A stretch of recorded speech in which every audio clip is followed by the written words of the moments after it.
داماش با این مشکلات دست به گریبانه. آقای عبداللهیان سلام بر شما، وقت بخیر.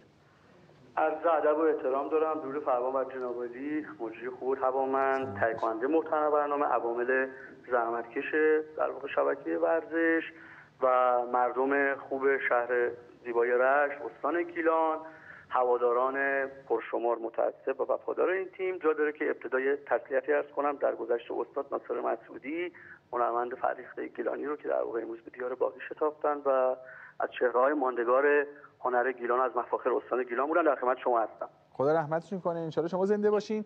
با هم جلو بریم. آقای عبداللهیان، شما قائم مقام باشگاه داماش بودین و چندین بار استعفا دادین، برگشتین، اومدین، رفتین، این رفت و برگشته. ما چند سالی هست در مورد تیم داماش گیلان داریم صحبت میکنیم در رقابت‌های لیگ آزادگان، مشکلاتی که این تیم داره و هنوز به هنوزه که داریم ما هر هفته هر برنامه‌ای که داریم این مشکلات برطرف نمیشه. چرا باید این اتفاقات بیفته برای داماش؟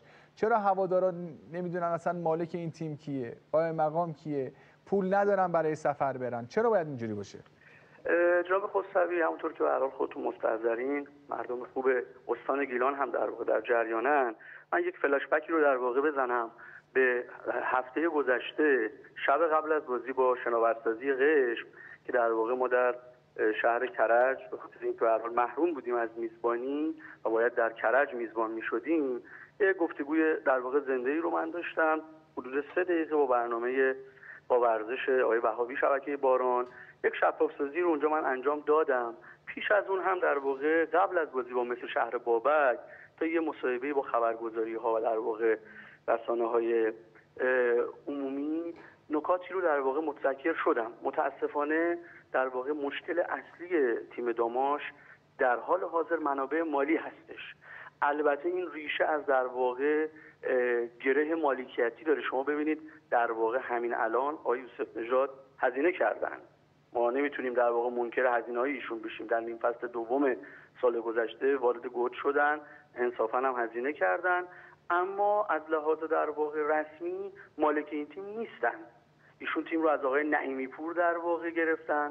آقای نعیمی پور هم اون چیزی که در واقع اطلاعاتی که ما داریم تو مراجعات به هیئت فوتبال و اداره کل ورزش جوانان، اصلا اجازه واگذاری این تیم رو نداشته. اصلا در بندی از قراردادشون هست آقای عبداللهیان که به هیچ وجه نمیتونن که واگذار کنن تیم رو.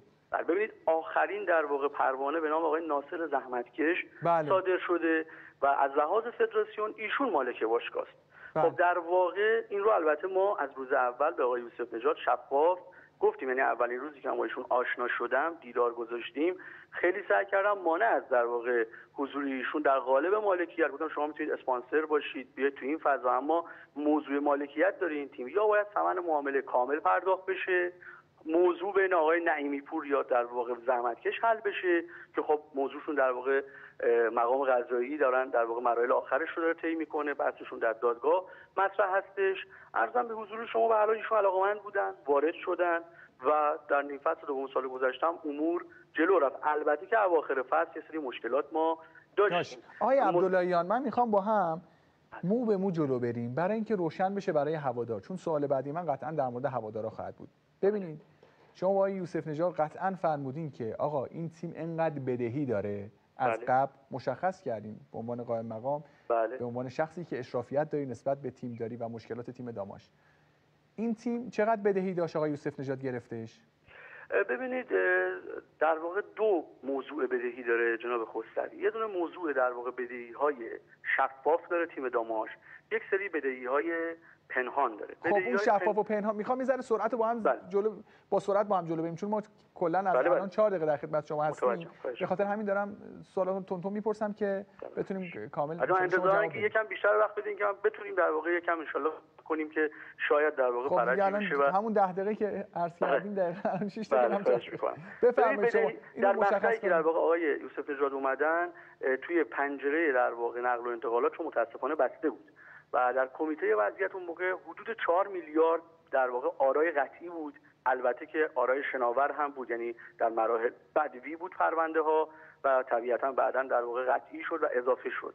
ما موضوع آقای محمود خرمزی رو داشتیم، در واقع اون موضوع کسر امتیاز خب بعد از مسابقات پرونده سنگینی بود و یک دستاوردی بود. حالا خدا رو شکر در واقع اون طبق ماده 25 مقررات انضباطی چنانچه رضایت شخص جلب شود پرونده مختومه می شود که اون اتفاق افتاد و پرونده مختومه شد. بله خب به هر حال یه دعوای حقوقی سنگینی تقریبا هواداری عزیز ما خیلی استرس داشتن بعد از پایان مسابقات حدود 3 ماه. البته خب بیشتر در رسانه‌ها بیشتر در واقع بحث مطرح بود و به هر حال این موضوع خدا رو شکر پیش رفت. به بدهی‌های در واقع فدراسیونی فکر می‌کنم چیزی الان اگر بخوایم در واقع دربارش به دقت بگیم چیزی حدود 10-12 میلیارد باید بدهی فدراسیونی باشه، چون داره همینجوری احکام در واقع اضافه میشه متاسفانه. خب این آقای عبدالله ببین الان من طبق فرمایش شما میدونم که یه چیزی محکم و متقن وجود نداره. منی که میخوام برم یه تیم رو بگیرم ریز تا درشت اون تیم رو در میارم. آقا این تیم چقدر بدهی داره، یعنی حتی اون 1000 تومانش هم می‌نویسم 13 میلیارد و مثلا 326 میلیون و همینجوری میام جلو تا اون 1000 تومانی. چرا؟ که شفاف سازی بشه، مشخص بشه منی که دارم تیم میگیرم داستان اینه، نه اینکه بیام بگم آقا 7 میلیارد بدهی داره حالا این شفافشه، غیر شفافش شاید 25 میلیارد باشه. خب این کار رو مشکل میکنه برای مالک و این خیلی بده و این یکی از آسیب‌هایی هست که میتونه به تیم بزنه و فقط نباید صرفا ملاکین باشه که آقا من برم فلان تیم رو بگیرم. حالا میریم جلو با هم ببینیم چی میشه. آخه بعضی از دوستان کارو بلدن آقای عبداللهیان، حالا سوء تفاهم نشه، چیکار میکنن؟ میان 1 میلیارد میدن امتیاز تیم رو میگیرن، خب نقد میدن. بقیه‌شو چه کار میکنن؟ میگن آقا 10 تا 20 تا بازیکن پولی میگیریم داخل تیم، کارو جلو میبریم و هر کدوم 1 میلیارد 2 میلیارد 200 تومن 300 تومن بگیریم، یواش یواش چه کارو پاس میکنیم. اینه که میان نصفای راه، میگم سوء تفاهم نشه، دیگه دارم مثال میزنم. حالا من در این پروسه شفاف سازی میکنم. برای همینه که متاسفانه با مشکل میخورن و فقط سوال بعدی منم لطفا جواب بدین خیلی کوتاه. در این سوال جواب دادین بگین که آقا جواب این همه عاشق رو کی میتونه بده؟ این همه عاشق فوتبال به گیلان رو، این که میان تو سرما و گرما، خدا وکیل آدم خجالت میکشه وقتی میاد ببینه اینا میان تو سرما و گرما بدون هیچ چشم داشتی تیمتون دارن تشویق میکنن. حقشون این نیست. قطعا حقشون این نیست. در واقع هواداران پرشمار حتی خارج از کشور هم داماش هوادار داره.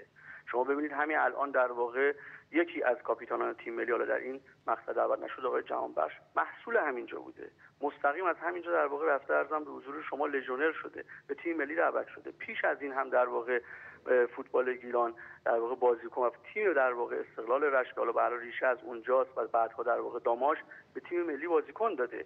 ببینید مسئله اصلی اینه که هواداران واقعا تحت فشارن.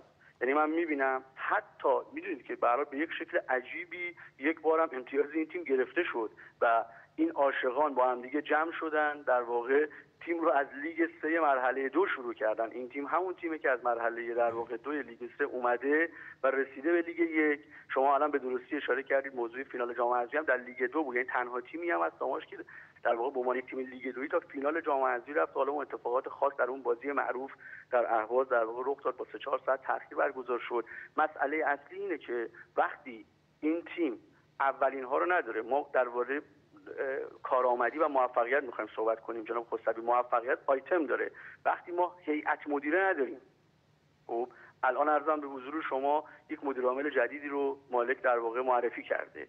خب شما همونجور که مستحضرین طبق ماده 128 قانون تجارت انحصاراً در واقع انتصاب مدیر عامل در اختیار هیئت مدیره است. مدیر بله بعد هیئت مدیره معرفی کنه. حتی اگر مالک واقعی باشد، یعنی الان مثلا مالک تراکتور، مالک خیبر، مالک شمس آذر، اینایی که در واقع مالک نساجی، اینا هم در واقع در اختیار هیئت مدیرهشون هست که در واقع بذارن. اما چون اینجا بیشتر با نامه‌نگاری در واقع موضوعات پیش میره، همینه با همین نامه‌نگاری هم اینجوری میشه دیگه. الان داماش اونجا جدوله. متاسفانه اینه. ببین ارزم اینه که مشکل داماش با جابجایی، ببین اصلا تیم مسئله مدیر عامل نداشته، تیم مشکل مالی داره. تیم از خود بنده در واقع به عنوان کوچکترین عضو، سرپرست تیم، مدیر اجرایی، تدارکات، ماساژور، در واقع پزشک، عکاس، رسانه، همه عوامل، بازیکن و مربی که سر جای خودش، در واقع ما از مرداد که فصل شروع شده ریالی دریافتی نداشتیم این تیم. اصلا یوسف نژاد اومدن چیکار کنن آقای عبداللهیان؟ حالا من الان جنبندی که از صحبت‌های شما داشتم، یه سالی که نکوز بهارش پیداست. این تیم مشکلش حل شدنی نیست. این چیزی که شما دارین فرمایش میکنید و این مشکلاتی که هست و دوستان میگن آقا پول نداریم و شما حالا فرمایشاتتون حالا تکمیل شده بود و واقعا پس هیچ اتفاقی برای داماش نخواهد افتاد. این فرمونی هم که دوستان دارن میرن مطمئن باشید، من این قول رو شما میدم، با این فرمون سال آینده رقابت‌های لیگ دست دو خدا حافظ داماش و یواش یواش یواش همون داستان خونه به خونه بابل و دریای بابل رو باید خدافظی کنیم. جناب خسروی عزیز، امیدوارم که این اتفاق در حد 30 ثانیه جنبندی داشته باشید. ما 22 تا بازی هست دست نخورده. من در واقع به منم گفتن ادامه همکاری بده، اما علیرغم اینکه به هر حال علاقه شدیدی به این تیم دارم، به شهر خودم دارم، در واقع منتظر تعیین تکلیف هستم، چون مسئله اصلی تیم مشکلات مالیه، مشکلات مالکیتیه و اتفاقاتیه که در واقع اصلا در شأن در واقع داماش، در شأن شهر رشت، استان گیلان به عنوان استانی که فوتبال خیزه نیست، در واقع نه آیتم مجوز ملی باشگاهی در واقع رعایت میشه که به همین دلیل ما کسر 3 امتیاز داریم. یه دونش تیم پایه است. ببینید هیچ حمایتی از تیم‌های پایه صورت نمیگیره. تیم امید ما قهرمان لیگ استان شده، حتی تشکیل نشده برای اینکه برای لیگ مناطق الان بخواد بره و به زودی مسابقه برگزار میشه. تیم بزرگسالان رو دریابیم آقای عبداللهیان. فعلا پایه رو ول کنیم. آره خب شعار در واقع دوستان داماش ما داریم ناامیدتر میشیم هرچی توضیح میدین آقای عبدالله.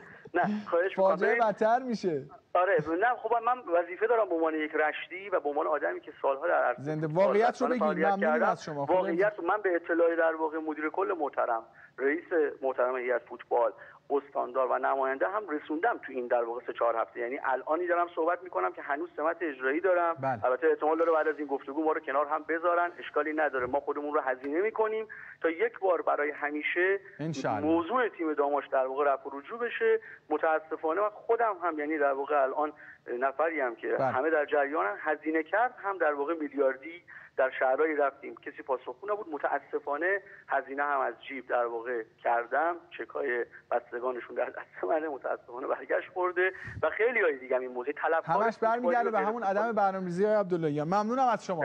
خواهش ممنون از شما که این وقتا اختیار گذاشتین. ان شاءالله که مشکلات تیم در واقع ریشه دار داماش بتونه حل بشه و اتفاقات خوب برای ما هم امیدواریم، ولی فرمایشات شما نشان بر این بود که خبری نیست. به هر حال رسانه میتونه کمک بکنه که مطمئنا در واقع اتفاقات بهتر بیفته. رسانه میتونه کمک کنه. بیاین آقا شما روی خط توضیح بدید، ولی وقتی میگید پول نیست و اینا دیگه مشکل سازه دیگه. آقا ممنونم ازتون. آقا ارادت داریم. ممنونم. خدا نگهدار. خدا